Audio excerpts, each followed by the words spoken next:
এ শালা, তুই এখানে আর তোর ভাইয়েরা বউ নিয়ে। এ শালা, তুই এখানে আর তোকে সারা বাংলা খুঁজে বেড়াই। তোর ভাইয়েরা বউ নিয়ে চইলা গেছে। কি কস ভাই? কেন বউ নিয়ে চইলা গেছে? ছি ছি ছি, এটা কেমন কথা? কি করবে? তুই টোটো কোম্পানির ম্যানেজার, তুই কোনো কাজ করস না, এ পাড়া থেকে ওই পাড়া ঘুরা বেড়াস, তাহলে যাবে না তো কি করবে? এসব তুই কি বলতাছস? আমার তো মাথায় কিছুই যাচ্ছে না। আমি এখন কি করব? আর মা, মা কি করবে? সে কথা না বললা, এখন বাড়ি চল। যাই করস না কেন, ঠান্ডা মাথায় করতে হইব। অযথা টেনশন কইরা কোনো লাভ হইব না। এটা কি ঠিক হলো? মানুষ লোকজন কি বলবে? তুই ঠিকই শুনছস বাজান। তুই এবার কিছু কর। আর কত বেকার ঘুরবি, আমাকে না খাওয়াস। তোর নিজের পেটটা তো চালাইতে হইব। তোর ভাইয়েরা দেখলি কিভাবে আমাকে রেখে চলে গেল। একবার এ বুড়ো মার কথাটা ভাবলো না। মা, আমি তো করতেই চাই, কিন্তু কি করব? দেখো তো, দেশে কোনো কাজ পাচ্ছি না। চেয়েছিলাম বিদেশ চলে যাব, কিন্তু সেখানেও তুমি যাইতে দিলে না। কি করি বলো তো? আমি তো কোনো কাজ পাচ্ছি না। তুমি কোনো চিন্তা করো না, একটা ব্যবস্থা করবই করব। তুই বাড়িতে থাক, আমি তো মামার সাথে কথা বলে আসি। আজ আমি তো মামার বাড়িতে যাব। তুই বাড়িতে একটু দেখে রাখবি, কেউ যেন না আসে। চারিদিকে কিন্তু মানুষ সুযোগ পাইলে এটা সেটা নিতে চলে আসবে। আমি তো মামার সাথে তোর জন্য কিছু ব্যবস্থা করে আসি। মা, মা, কি বলো? তুমি ওই বাড়িতে যাইও না তো। আমার ভালো লাগে না। সবাই বলবে এখন বিপদে পড়ছে, তাই এখানে এসেছি। কি সব বলিস? মানুষ বিপদে পড়লে তো আত্মীয় স্বজনের কাছে যায়। আর আমি এমন কি বিপদে পড়েছি? আমি তোর একটা কাজের ব্যবস্থা করতেই তো যাচ্ছি। তুই চিন্তা করিস না তো। না মা, এটা আমার কাছে ভালো লাগে না। মামারা কি মনে করবে? তুমি ওখানে যাবে না, আমি বলে দিলাম। একটা কাজের ব্যবস্থা আমি নিজেই করে নেব। ঠিক আছে, তাহলে আমি বাড়িতে থাকলাম।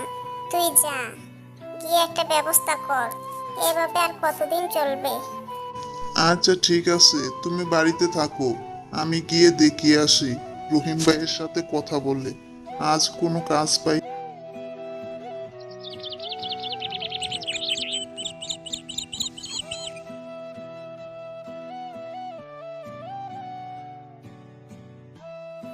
তুমি এতটা নিষ্ঠুর কিভাবে হলে?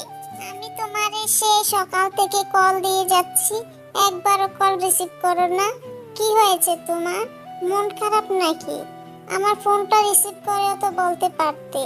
আমার সাথে কথা বলো না, দেখা করো না, আমার চিন্তা হয় না বুঝি? রূপা, তুমি এখন এ সময় এখানে কি করো? যাও, বাড়ি চলে যাও। সব বিষয়ে কথা বলো না। আমি এটা পছন্দ করি না। আমার এখন মন ভালো নেই। আমার বিষয়ে কোনো কথা বলতে এসো না। কি হয়েছে? আমি তোমার হবু স্ত্রী। আমার কি তোমার ব্যাপারে জানার কোনো অধিকার নাই? আমাকে তো বলতে পারো তোমার কি সমস্যা। আমি তো তোমাকে একটু সাহায্য করতে পারি। বলো কি হয়েছে তোমার, আমি একটু শুনতে চাই।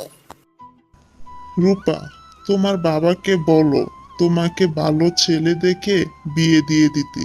তুমি আমার জন্য অপেক্ষা করো না। আমার মাথায় অনেক দায়িত্ব। এই দায়িত্ব আমাকে পালন করতেই হবে।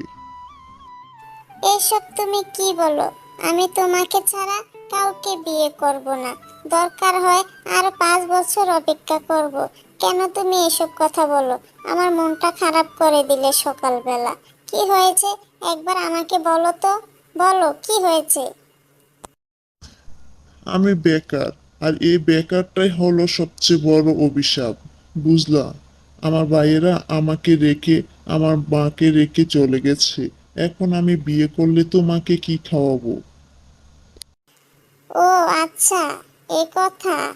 সেজন্যই তোমার মন খারাপ। তুমি কোনো চিন্তা করো না, সব ঠিক হয়ে যাবে। কিচ্ছু ঠিক হবে না। তোমার বাবা আজ বাদে কাল তোমাকে বিয়ে দিয়ে দিবে। আমার জন্য তুমি অপেক্ষা করো না। দেখবে এই বেকার ছেলেকে কেউ পছন্দ করে না।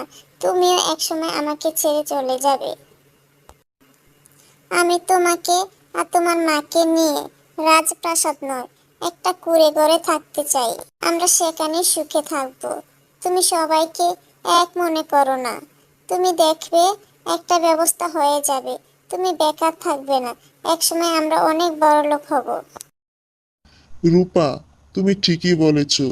তুমি আশা হারিও না। তুমি দেখবে একসময় আমি অনেক বড় লোক হব। আমি এখন যাই, তুমি বাড়িতে চলে যাও। আমি একটা কাজের ব্যবস্থা করি। আচ্ছা ঠিক আছে, আমি বাড়িতে যাচ্ছি, কিন্তু আর কখনো মন খারাপ করে এমন কথা বলবা না, ঠিক আছে? আমি ফোন দিলে ফোনটা রিসিভ করবা। আমি তোমার মায়ের সাথে দেখা করতে যাব। আমি খোঁজ নিতে যাচ্ছি। কাকিমা অনেক কষ্টে আছে নিশ্চয়ই। ঠিক আছে, তুমি তাই করো।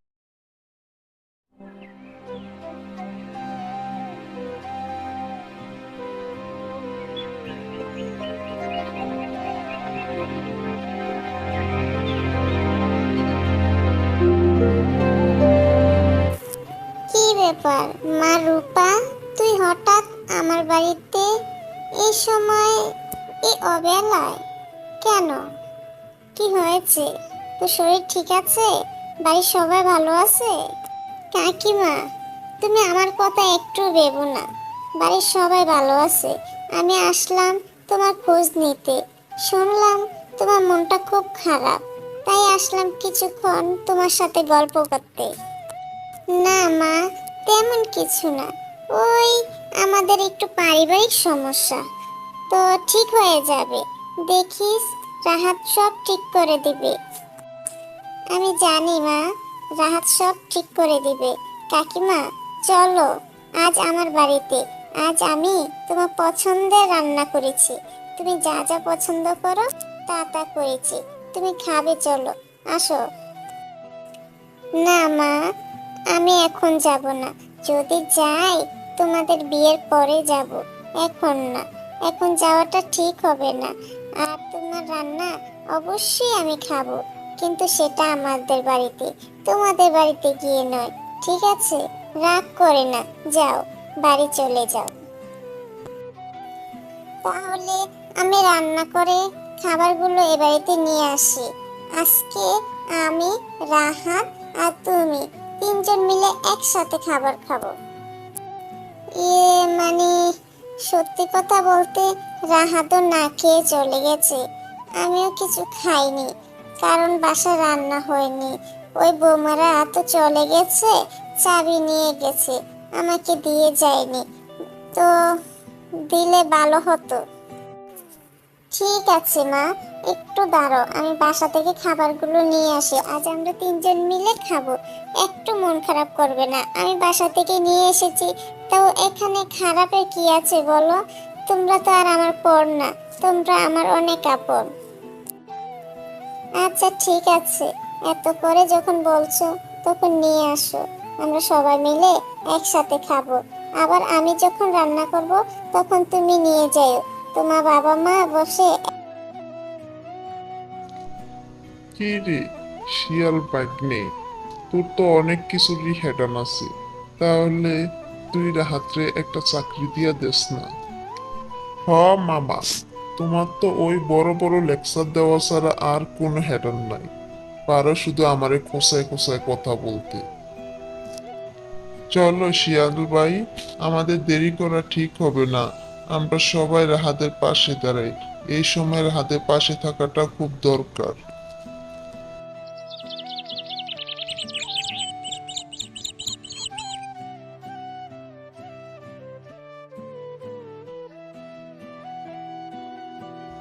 কি রে, কোনো ব্যবস্থা করতে পারলি? কোনো চাকরি বাকরি মিট করতে পারলি? কি করলি? কোনো খোঁজ খবর তো জানালি না।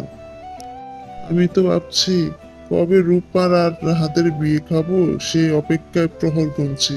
এখন দেখছি রাহাতের মুড অফ। রাহাতে এখন কথাই বলতে পারেন না। শিয়াল ভাই, অনেক জায়গায় গেলাম একটা চাকরি খুঁজতে, পাইলাম না। আমি কিভাবে যে কি করব কিছুই বুঝতে পারতেছি না। আমার জন্য একটু দোয়া করো ভাই। এছাড়া আমার আর কোনো গতি নাই। আমি অনেক চিন্তা করলাম তোকে নিয়ে। তুই যেহেতু পড়াশোনা করছস, তুই দেশে চাকরি পাস না, তো চাকরির জন্য কি জীবনটা শেষ করে দিবি? আর কি কোনো কাজ নেই? তুই একটা কাজ কর। আমরা একটা কি কাজ করব? আমি তো কোনো কাজই খুঁজে পাই না। আমার কাছে টাকাও নাই, কে দিবে টাকা? টাকা আমি দেব। তুই একটা কাজ কর। তুই একটা বড় কাপড়ের দোকান দে।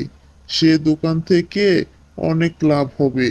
আমি চিন্তা করে দেখলাম এটাই তোর জন্য ভালো হবে।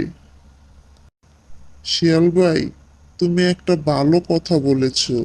আমি তো এটা কখনো ভেবে দেখিনি। আসলেই তো কাপড়ের দোকান দিলে তো অনেক ভালো হয়। হ্যাঁ, আমি তোকে যে টাকাটা দেব সে টাকাটা দিয়ে একটা দোকান নিবি। সে দোকানে কিছু কাপড় উঠাবি, তারপর বিক্রি করবি। সে কাপড়গুলো বিক্রি করে যে লাভটা হবে কিছু অংশ সংসারে খরচ করবি। আমি তোমার কাছে কৃতজ্ঞ শিয়াল ভাই। তুমি আজ যা বললে আমি সারা জীবন মনে রাখবো। তোমাকে অনেক ধন্যবাদ। আরে এত ধন্যবাদের কি আছে? তোমার জন্য আমি করব, আমার জন্য তুমি করবে। ঠিক আছে, তাহলে চলো আমরা দুজনে বাড়িতে যাই, গিয়ে কাজ শুরু করি।